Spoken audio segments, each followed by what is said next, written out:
As I watch him now, I can't help but feel grateful to witness it all. A man standing at the crossroads of tradition and innovation, lighting the way forward for all of us. The room feels quiet, almost contemplative, as Holmes sits at his desk, his fingers steepled beneath his chin. Before him, an arrangement of notes and diagrams, each one meticulously outlining the various methods of data collection. It's as though he's orchestrating a symphony of techniques, each note an instrument essential to the harmony of the whole. I sit nearby, watching, reflecting on all I have seen and learned during this case. Data collection. To Holmes, it's not just a process, it's an art. Each technique, each method is a tool, a thread in a tapestry that weaves together the truth. Watching him now, I marvel at his ability to navigate these methods with such precision, such clarity. He sees not just the details, but how they connect, how they build toward the larger picture. Holmes reaches for a notebook, flipping through pages filled with his sharp, precise handwriting. On one page, he's listed the first technique, observation. Observation, he once told me, is where it all begins. To see, Watson, truly see, that is the foundation of every investigation. He divides observation into three types: participating, quasi-participating, and non-participating. Participating immerses the researcher in the environment, while quasi-participating strikes a balance between involvement and detachment. Non-participating, his favorite, allows for pure objectivity, watching without interfering. The world, he said, reveals itself to those who pay attention. He sets the notebook down and picks up a stack of papers, transcripts of interviews. His pen hovers over them, underlining a key phrase as he reflects on their importance. Interviews. To Holmes, they're more than conversations. They're dialogues of discovery. Structured interviews provide consistency, while unstructured ones open the door to deeper insights. Every word, Watson, he told me once, every hesitation, every inflection, it all matters. Watching him work, I see how he uses each response like a thread, weaving it into the larger narrative of his investigation. Next, his attention shifts to a set of completed questionnaires. He sifts through them, his sharp eyes scanning for patterns, anomalies, connections. Questionnaires, he said recently, are the workhorses of data collection.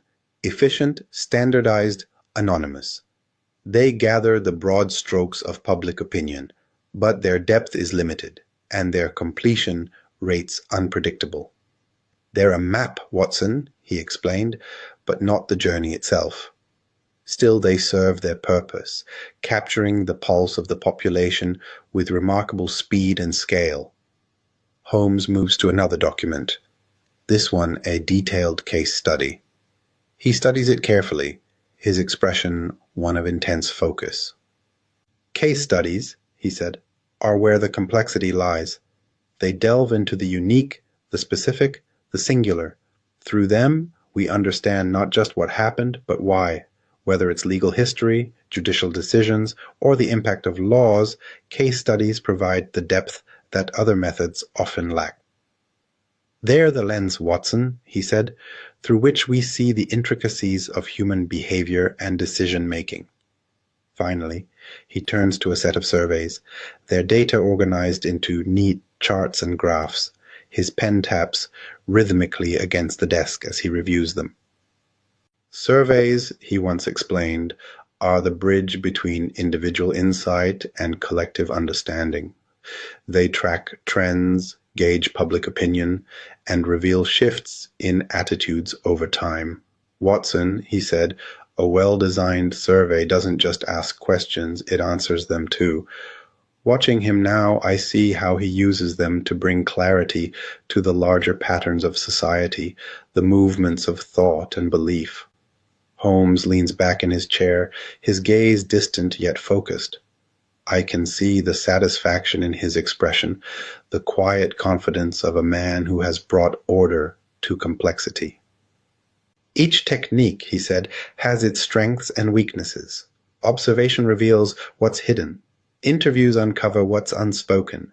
Questionnaires gather the masses, case studies dive into the depths, and surveys paint the trends of time. Together, they form a complete picture, a tapestry of truth that guides us toward understanding. The fire crackles softly as Holmes sets his notes aside, his work for the evening complete. I sit in silence, reflecting on the journey we've undertaken together, the techniques we've explored, the insights we've uncovered.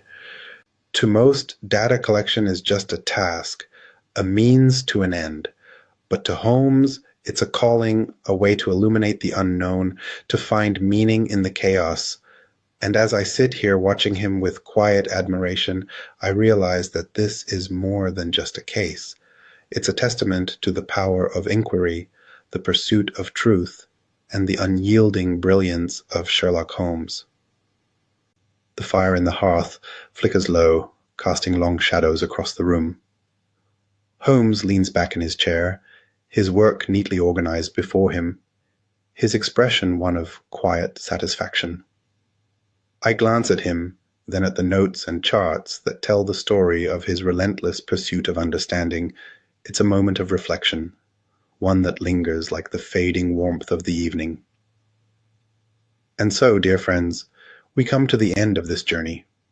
From observation to surveys, from case studies to the future of technology, we've explored the intricate dance of data collection and research.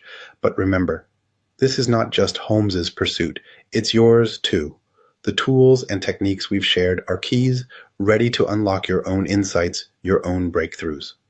Holmes glances at me with a knowing smile as if to say the next step is mine, and so I turn to you, our fellow seekers of truth.